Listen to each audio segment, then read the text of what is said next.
W3JOE, what is going on, ladies and gentlemen? We are back for another episode of Cup of Joe with Web3 Joe. That's Web3 Job Ops and Events, your hub, home base, and headquarters for Web3 talent and recruitment. They power these amazing spaces. We are here every Wednesday, every Friday, 9:30 a.m. Pacific, 12:30 p.m. Eastern. I am your host, Gambler, and I'm very honored to be able to kick it with some of the dopest people in Web3 every week to talk about how they got, well, what they do, how they got there, and how potentially you could get there as well.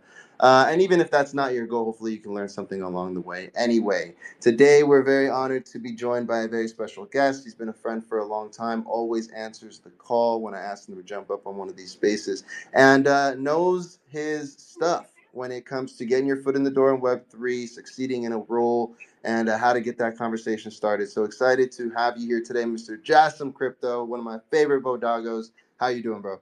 I'm doing very good. Thank you, brother. I always appreciate you having me up on these spaces. I think you were the first person that had ever invited me up into a space before. So it feels good to be here still doing it all these years later, man. I appreciate you having me up. Yeah, it's an honor, bro. It's a good time every single time. And we also got another guest joining us from the audience today, Mr. Apex. He's another homie from Web3, from the crypto sphere. Apex, appreciate you jumping in and joining the conversation. How are you doing, bro?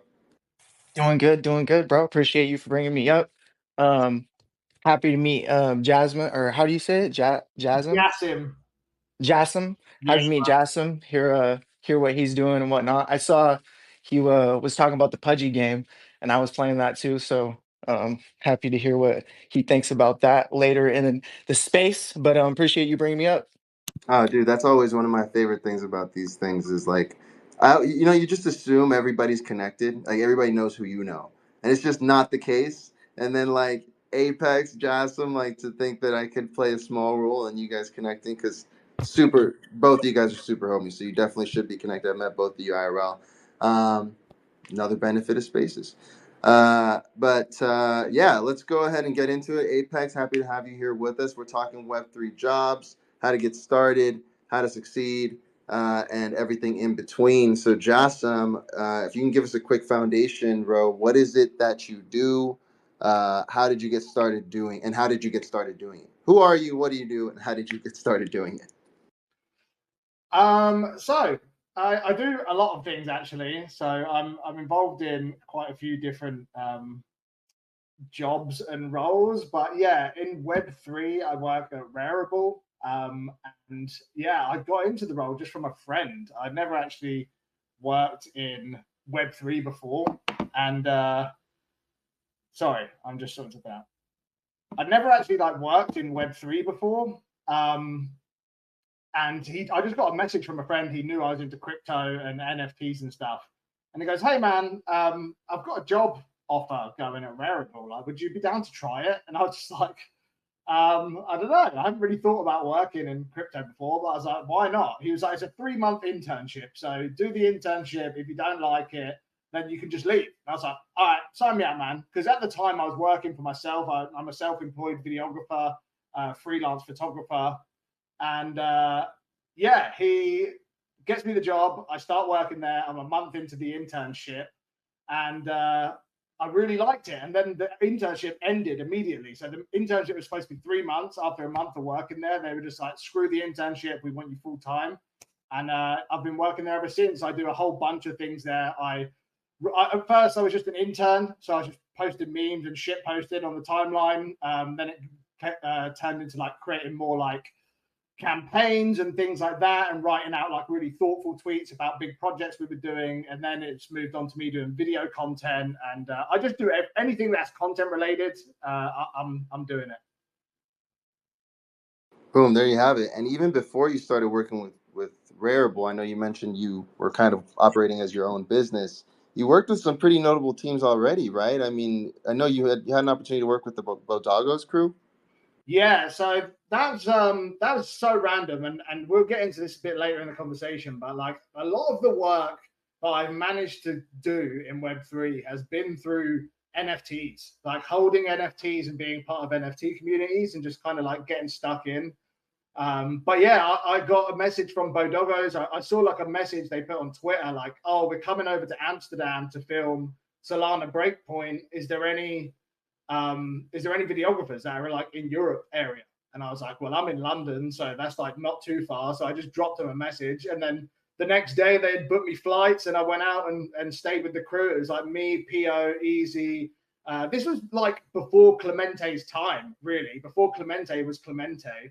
So it was, yeah, me. This was BC. This was Yeah. BC before Clemente. Yeah. So it was me, Pio, and Choose Rich Nick, and we all stayed in a hotel together. It was dope as fuck.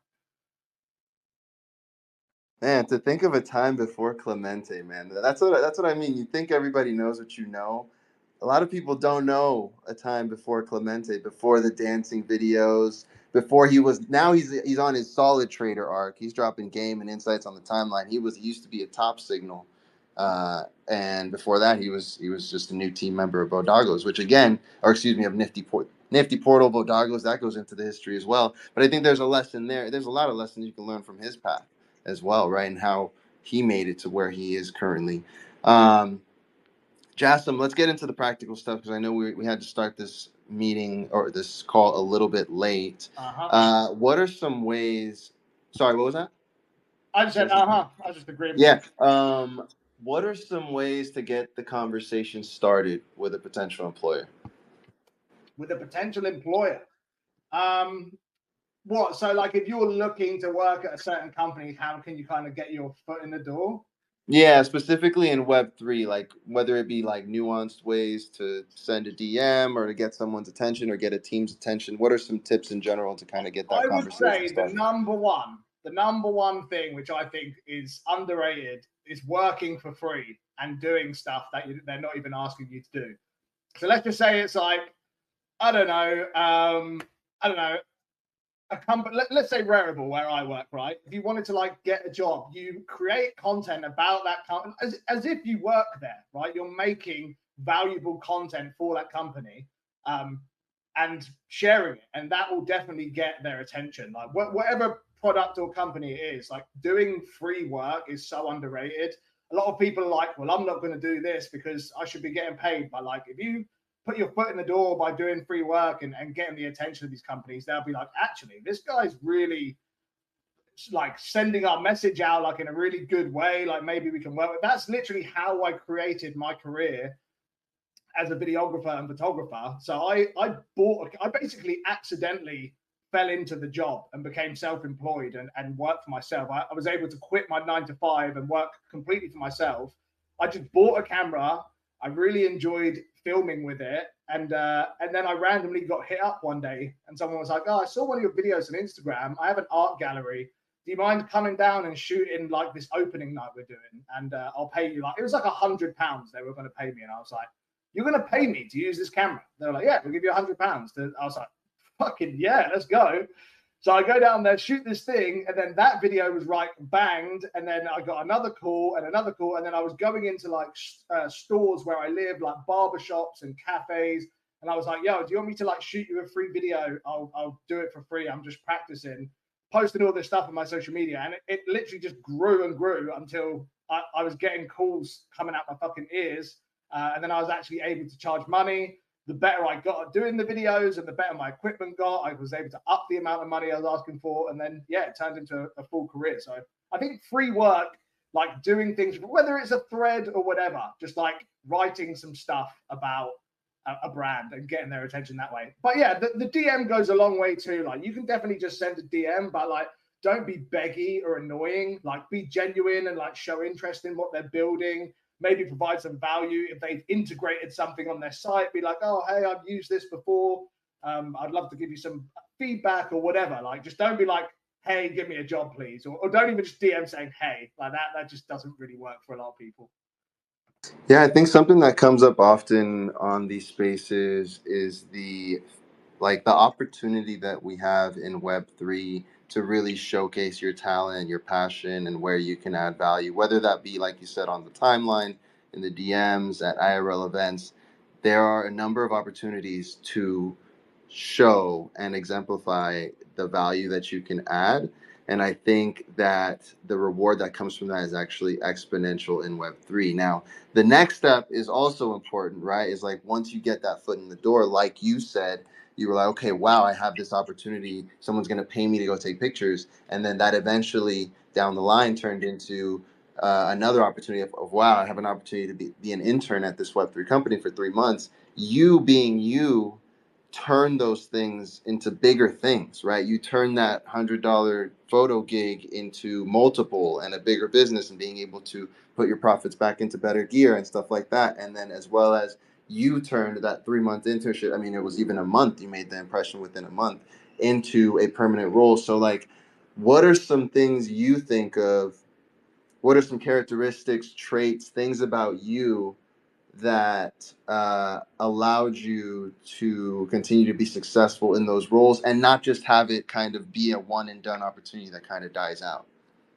Yeah, I think obviously this goes without saying, but just hard work, like just proving you're a hard worker and you're willing to put the time and effort in, especially like when you're new to a position and you're just about getting like, you're just getting some opportunity. Like you really need to go hard, especially in the first like year, whatever, 6 months, you really need to like prove yourself. And for me, like the thing that kind of made me stand out at Rarible when I first joined was I'm terminally online. Like I live in the UK. I wake up at about 9 o'clock every morning. Well, I sit on the computer at about 9 o'clock every morning, and I normally get off the computer at about 2, 3, 4 a.m. And so I'm terminally online. So I was like constantly tweeting, and I'm like on American times and British times. So it like worked out really well. And so when I first had my interview, the thing that they said like stood out, which made them like, okay, we're going to try this guy, was I said I'm not afraid to fail. Like if I do something and it's wrong, I always learn from that mistake and like improve from it. Like you've got to not be scared to like, because it's quite scary. Like when I got the job and I was an intern at Rarible, I'm tweeting from an account with 600,000 followers, right? And there's rules that I didn't know, like you can't mention certain things because obviously it's like contradicts what we do, or like other companies, you can't mention things that what like there's a lot of rules and regulations tweeting from like a really big account. And I didn't know that, but like, yeah, it was like me saying if I make mistakes, I'll always like better from them and make myself better. But yeah, hard work is just the one. Like just put in the work and just show that you're like committed to being as good as you can.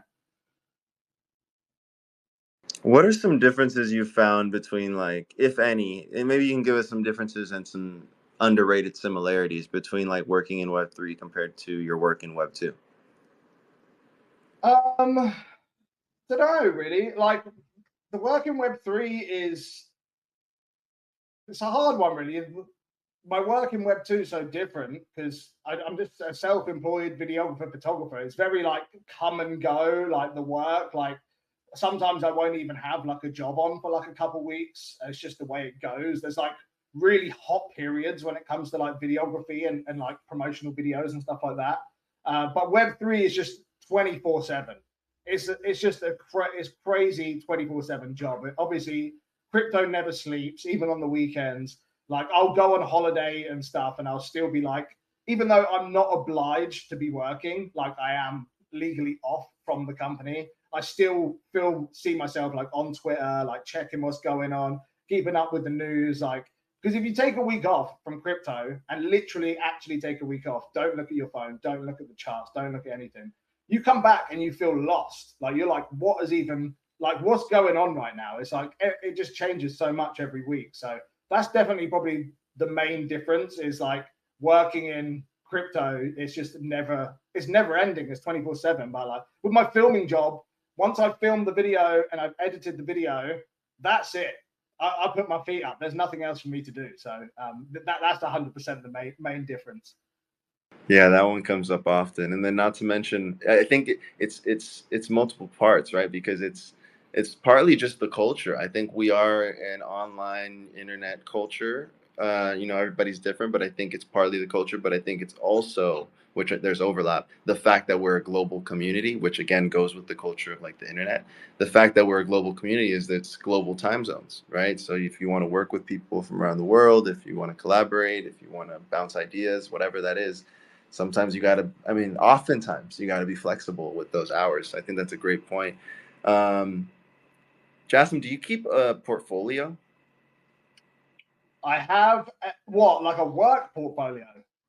Yeah, not your whiff bags, not your unicorn fart dust, bro. I know you got not your bodagos. I should have clarified. Yeah, like a professional portfolio. I do have a like a portfolio of like videography and photography work I've done, but it's not very good, and I've never actually used it. I created one a while ago. I haven't updated in a while, but I just put something together. But most of my work, like when I speak to clients or potential clients, I'm like, check out my Instagram. I'm like, if you want to see some videos and photos that I've taken, just have a look at my Instagram. They go have a scroll through, and then they're like, cool. Because I mean, don't get me wrong. There's probably some clients that are like super high end that would want your professional portfolio, but I just haven't come across that yet. No one's ever asked for it. Normally, it's kind of like when you meet people and you're having the first talks, it's quite informal. Yeah. So no, I haven't, and I haven't done like obviously working at Rarible is my first Web3 job. I didn't plan to work in Web3 before I did, so I never had a portfolio. But that's something I've actually also considered doing, is creating a Web3 portfolio now. Not that I'm planning on like going anywhere from Rarible, but like maybe in the future, like I can put up a big thing of all the campaigns we've done and like the views and the viral moments and things that we've done. So yeah, I don't have one. I've not used one, but I feel like it's probably important to just have one ready in the holster, ready to shoot. Well, I'd say more important than like having one ready, me personally, and everybody's different. I think what's more important than that is if you needed to get one ready today or tomorrow or like within the week, you know exactly how you would do that and what information, what evidence you would pull. Like you said, Instagram, Twitter, previous campaigns. I think that's more important than like necessarily having it ready because, like you said, your path is your path, and we only have so much time, man. And if we're here just doing too much prep work, sometimes we don't get enough of the actual work done. So we all go at our own pace, but I think what's more important is the fact that you have the evidence, right? It's just not necessarily in one singular centralized portfolio, but it can be turned into that format very quickly. I think that's important to note, right? It's something we've talked about previously on these spaces. More often, we talk about like a Twitter account compared to a resume, because sometimes what we'll find in Web3 is that individuals think that their Twitter accounts is enough to get them the gig that they want, and sometimes it is. Sometimes it is, and sometimes it's not. So I think it just comes down to like having that self-awareness of like where you fall, what are your goals, what are the needs that you have to, what are the deliverables that you'll have to put forward to meet those goals, and lean into your strengths. If you're like Jasmine and you just got the phone ringing because you got that sweet bodago and you just got it like that, hey, but Jassim is prepared to create that portfolio if we needed to. So, what do you think about that, Jassim? When it comes to like, I think in my experience, the portfolio is more. You're either super specialized in the content side, or you're super specialized on like more executive roles, like more higher level senior roles. When you're not super specialized, you can get away with sometimes just your X account, sometimes just your Instagram account, maybe a resume. Um, Yeah, but yeah, go ahead. I'd like to speak on this actually. I think the Twitter account as your portfolio is probably, to be honest, I'm going to be real, in Web3, it probably is the most important portfolio you can have. And I'm saying this as someone who doesn't even have a lot of followers or a big account. I've been lucky because a lot of my jobs and stuff that I've got have been through in real life connections. Like I've met people in real life, I've met people at conferences, but it really is like brands are looking, like big brands are looking when they're doing a marketing push or they're looking for someone to join their team. They're looking at people's profiles, looking who's got motion. You're seeing people now getting hired. You saw Vosh, you got hired by AVAX. We've got Beast ICO, he got acquired by Proof of Play. Like Bread Guy got acquired by Mega ETH. Like we're seeing these big accounts that have a lot of motion and have a great voice. Like that is probably the most valuable thing you can have, to be honest, for a Web3 job. Don't get me wrong, there's specialized things where you can be a good animator and you don't have a big Twitter presence, but like actual like being a creator and a voice, like it's super important. And like I say, I'm only a small account. Like that's something I need to work on myself too. That's super interesting. Apex, I want to throw the mic over to you in just a second to get your perspective on this. It's interesting because we have had multiple guests come up on this show in the past and say, you don't need a Twitter account. And I think both answers are right. I don't think there's a wrong answer. I actually saw a take on the timeline recently that was like, what was it?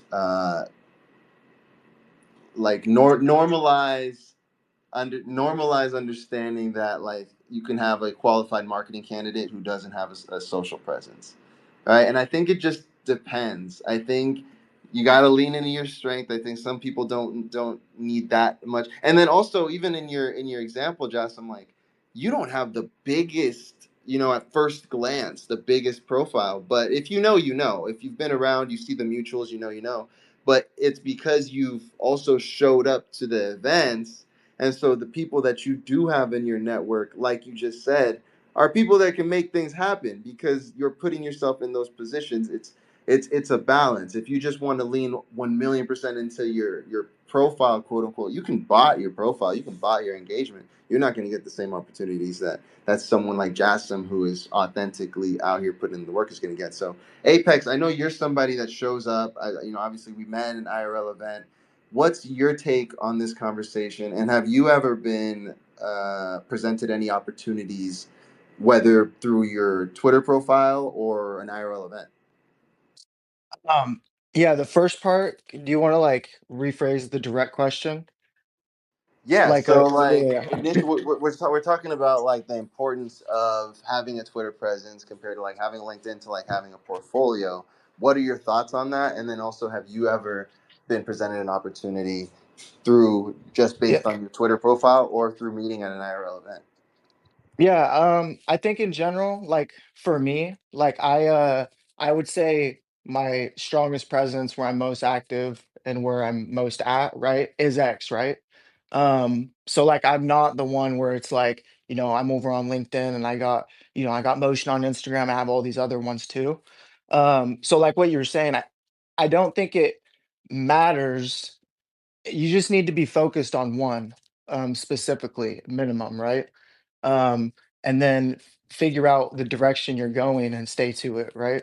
Um, and yeah, and I think it's necessary. Like if you're not doing that, it's going to be hard the further we move into this digital world and where we're going, these online presences and you know connections we're making are very crucial and arguably more crucial than the IRL connections we've made previously in life. It's just easier to connect, bro. Like we can connect with anyone around the globe just by being on social media, and it was always like that. But I think it's becoming more apparent to people, and even at younger ages that it's like, okay, social media isn't just leisure, right? This is like a tool. These are like tools and you decide to put them in the proper buckets. It's where like the original version of social media, how people used it was purely leisure. And we're starting to see people take advantage of the tools that are on these social medias instead of using it that way, right? So to answer your question, yes, I think it's crucial to build a presence of who you are, who you want to be, where you want to go. Somewhere, right? Whether that be here, Instagram, or you have a strong portfolio on LinkedIn or something else like that that you stay consistent at. Um, Yeah, but that's the yeah, punchline, right? Like, be right. somewhere, be visible, right? I Yep. mean, if you're not visible, it's like if you're visible and known, you might not get the opportunity. You might not, but you might. But if you're not even on the map and no one even knows what you do or how you do it or how well you do it or anybody can attest to you doing it, you're definitely absolutely not getting the role, right? Because you're not even in consideration because you're not even on the mind. So I appreciate that. And as somebody who likes things simple, uh, I like the advice of like pick, maybe pick one and go all in and be there, and then establish your presence there, establish your North Star there, and then you can use these other ones to complement that goal and that vision, right? Yeah. Um, And we're just to gonna go ahead. answer that the last part of your question, um, I think that on the side of deal flow, like have has my profile and then media IRL, things like that brought opportunities?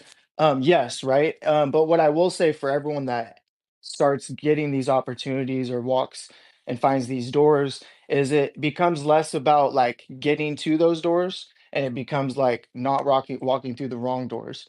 Right. In my opinion, like this is a very long space. I plan to be here for the next 50 plus years, hope to live past 100 type thing. You know what I mean? And everything we do right now is going to be in the future. So people that are making the wrong moves right now, like people that are around, you can think of people off the top of your head. It might seem little when we talk about like, the space forgets by tomorrow, but like understand we're going to be here for a long time. And like these bridges that are getting built, it's like a lot of these people don't know that they're in the room with the next Bill Gates right now, right? Like these people that run the world right now aren't going to be here for a lot of us that are young, in our, say 20s to, early, early late 30s, early 40s, whatever, right? We're all going to be here past all these people that have ran the world forever.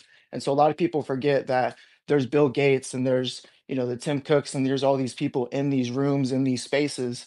And so you should always be, doing your due diligence and not selling yourself short, right? Don't take That's the that's so easy real, way, bro. but No, that's but so yeah. real, and I appreciate you bringing that up because I think there is kind of this conflicting ideology in the space of like, we have the attention span of a goldfish, and you can get away with anything, and crime is legal, and who cares about anything? And on the day to day, I think you described it perfectly. On the day to day, it's very easy to feel that way, and to even argue that that's the way it is in the short term on the day to day. But and I know you agree, and I know Jasmine and other people listening may agree, am somebody that does not forget, you know, and I don't forget when you're doing malicious things, and I don't want to work with you, and I want to make sure that I'm warning people that I care about, at least not to work with you, but at least what the history is, and what's going on and what the context is. So I appreciate you bringing that up. Reputation matters. It plays out over time. And though dated, and then part of the reason I think day to day it just feels like nobody cares because a lot of times it's either somebody nobody's ever heard of, or it's just the same accounts doing what they're known to do, which is like, okay, it's going to get old. Um, but if you were somebody who had a reputation and you were to do some shady stuff, that would be different, right? And you don't want it. You don't want that to happen in any platform, in any environment, in any context.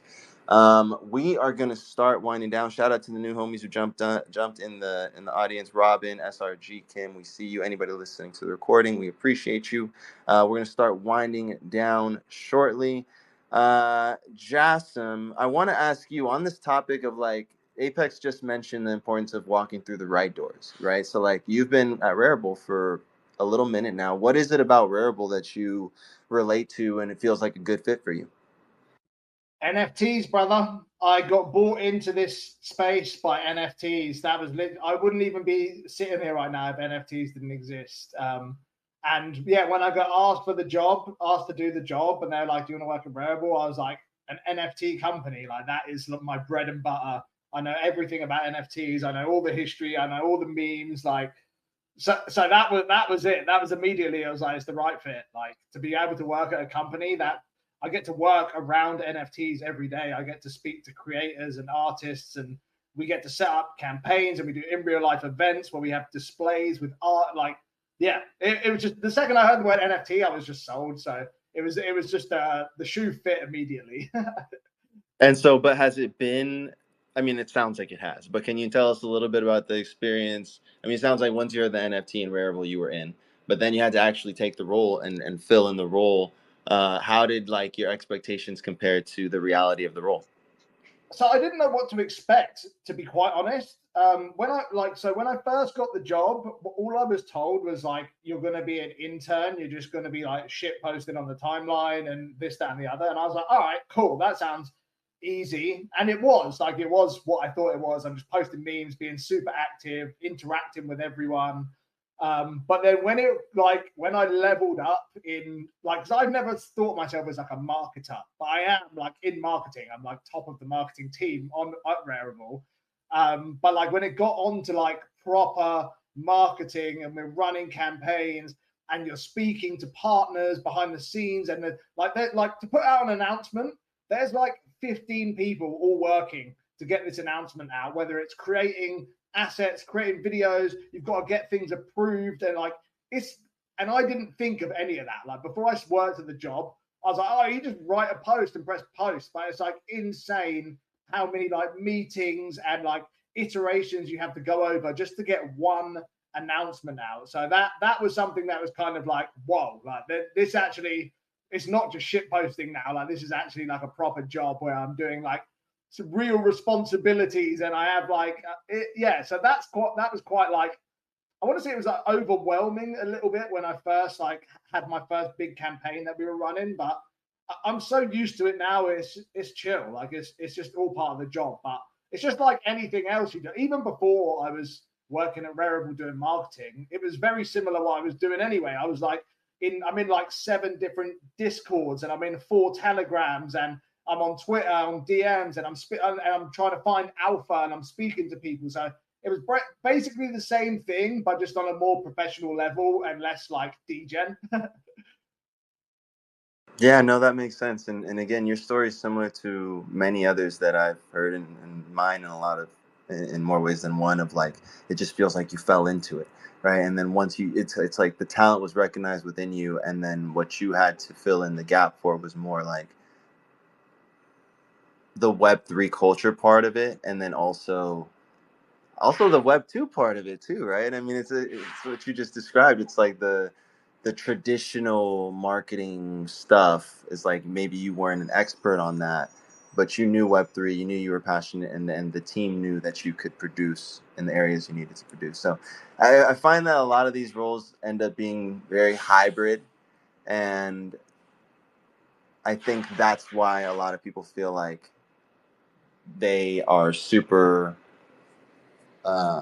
what's the word, like super capable on the one side, and then maybe they had to fill in the gaps on the other side, whether that's the Web 2 side or the Web 3 side. Again, it ties into the point we were talking about earlier of like, if you exemplify your talent, people will find a place for you, I think is what it comes down to. And then it's up to you to like make sure that that place is solidified and that you show your value. Not to ramble too much, but Jassim, throw it over to you. One more question. It's going to sound a little redundant, but like in under 30 seconds, considering everything we've discussed in this space, what is some final advice that you can give to people listening who want to potentially start working in Web3? Be yourself.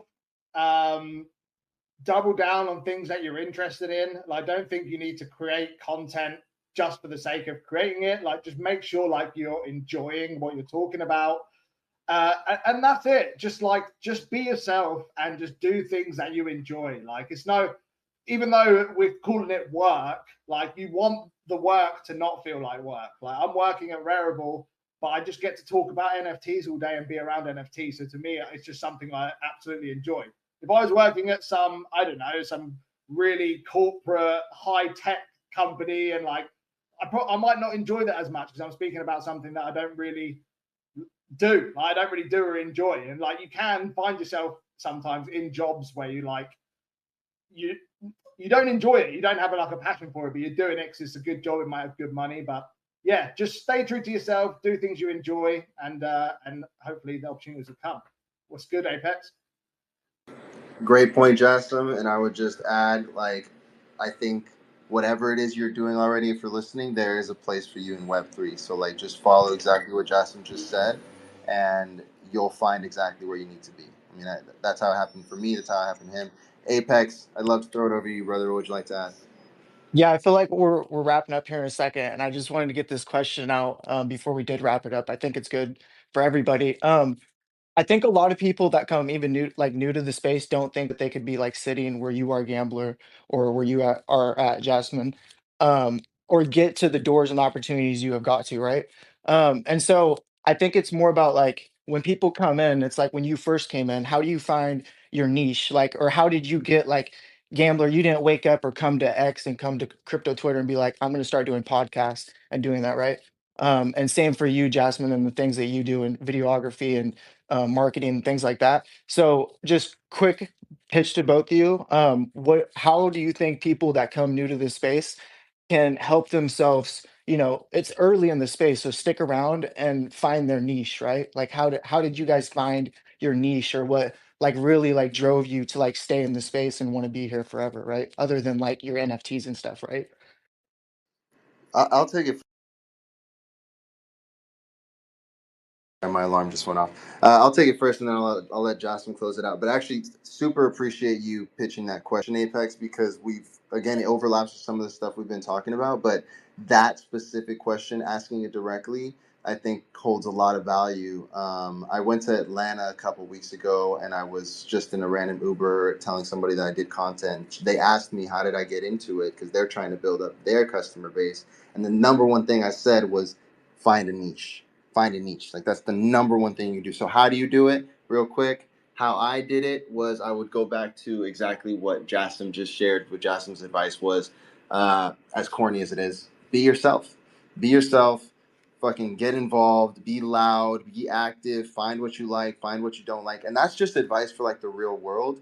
But I'm biased because I love Web3, and I think if you come do that here in this space, in this corner of the world, you will be rewarded that much more. And to get a little bit more specific, I started out with Dogecoin, thought it was going to make me rich, didn't make me rich. I jumped on crypto Twitter to try to get put on game. And I did. There was a ton of game here. That was in 2021, stuck around till the end. Well, I'm still here. Discovered NFTs end of 21, and then early 22 got into the BeFriends community. And really the rest is history from there. I got similar to Jasmine's story. I fell in love with the community, started hosting spaces. Why? Because I learned that the VFriends Discord was English only, and I thought that was not very VFriends esque. And I loved jumping into spaces and getting put on game, which is the original reason I jumped on Twitter in the first place.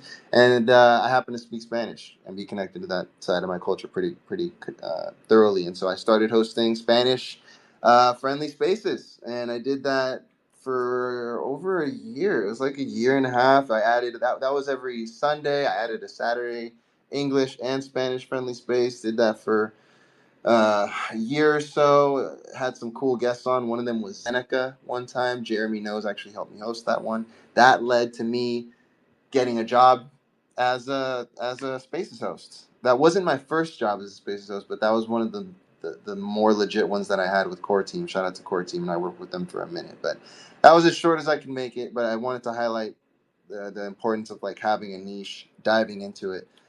Jasmine, how would you answer that question? Yeah, I think that's exactly right. Just find your niche and also experiment. Like even me, like I'm not much of like a spaces guy, but just go try out new forms of media, try out new things. For me, what I found worked the best. So when I came onto Twitter, I was just tweeting as you do, just tweeting stuff. But then it was when I started creating video content, I was seeing like real results. And I guess just experiment with different types of content. And when you see something working and giving you results better than other stuff, try and double down on that a bit. So like I just found like doing video, even though I don't release crazy amounts of videos, I might do one a week, one every 2 weeks. That is the thing that I see the most growth and engagement with every time. So whether it's videos, threads, articles, whatever you do, podcasts, like just try and experiment with different types of content. And when you really see something working, then double down on that. Boom. There you have it. Apex, what are your thoughts on those responses? Anything you'd like to add or share?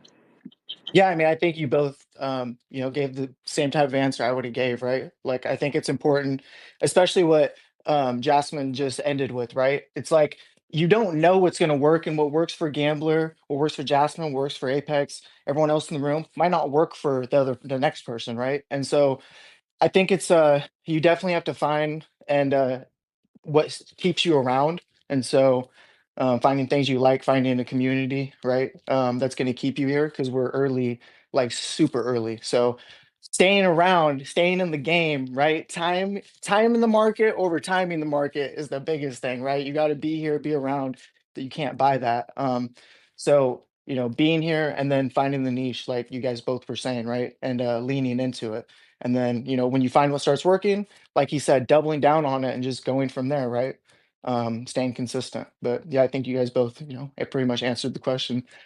Apex, you're the man, bro. Thanks a lot for joining us. Jassim, you're the man. Thank you for being our guest of honor for today. Ladies and gentlemen, if you're listening, this has been Cup of Joe with W3JOE episode 11. Please make sure you show love to at Jassim Crypto. That's at JASSIM Crypto, CRYPTO on X. If you want to stay up to date what's going on in the market, he's always really good at putting out videos and things that he finds interesting. So tap in with him. And then of course our guest, Mr. Apex on Chain, joining us as well. Show him some love, give him a follow, tap in with him. Great person to know in the space. Shout out to Robin. Shout out to Snoopy. Shout out to SRG. See you guys listening in the crowd. Love to have you here with us. Anybody listening to the recording, anybody listening to Spotify, anybody listening on YouTube, we appreciate you. We are here every Wednesday, every Friday, 9:30 a.m. Pacific, 12:30 p.m. Eastern. Once again, this has been Web3 Joe, Cup of Joe. I'm Gambler, your host. And until next time, we appreciate you. We're rooting for you, and we will see you soon.